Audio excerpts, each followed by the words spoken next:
A fines de 1957, Editorial Sigla publica Operación Masacre, un proceso que no ha sido clausurado, la primera novela del escritor y periodista Rodolfo Walsh. Un 9 de enero de 1927 nacía el escritor y periodista Rodolfo Walsh, autor de cuentos y relatos policiales, precursor del nuevo periodismo. Entre sus obras figuran Operación Masacre, Quien mató a Rosendo, el caso Satanovsky. Fue colaborador de las revistas como Leoplan, Bea y Lea, Panorama, Primera Plana y Semanario Villero. Tuvo una participación activa en la gesta de la Agencia Cubana de Prensa Latina y más tarde de la agencia clandestina de noticias Ancla. Se incorporó al grupo armado FAP y luego de la organización de Montoneros.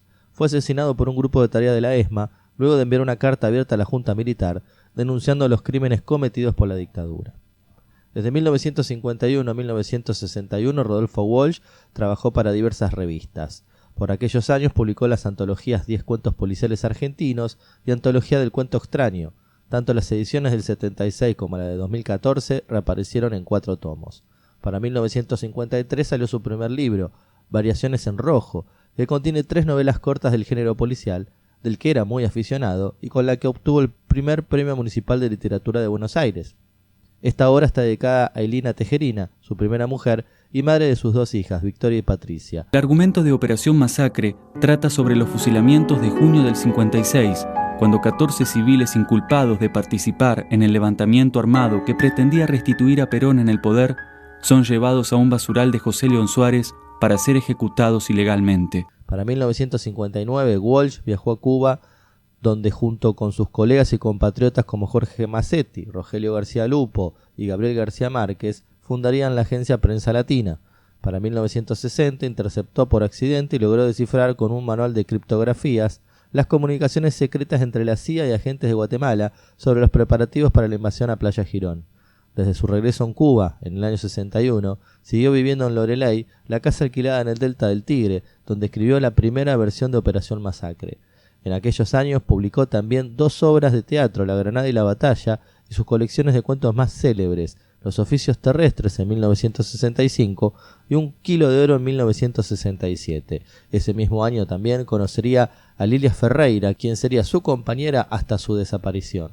La información que el autor va recolectando es publicada primero como campaña periodística en distintos medios.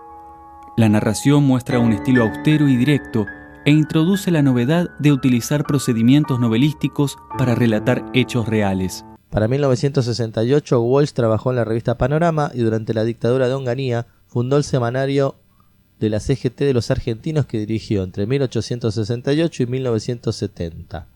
En los primeros años, Operación Masacre será reeditado en varias oportunidades y consagrará a Rodolfo Walsh como uno de los escritores más destacados de la literatura nacional.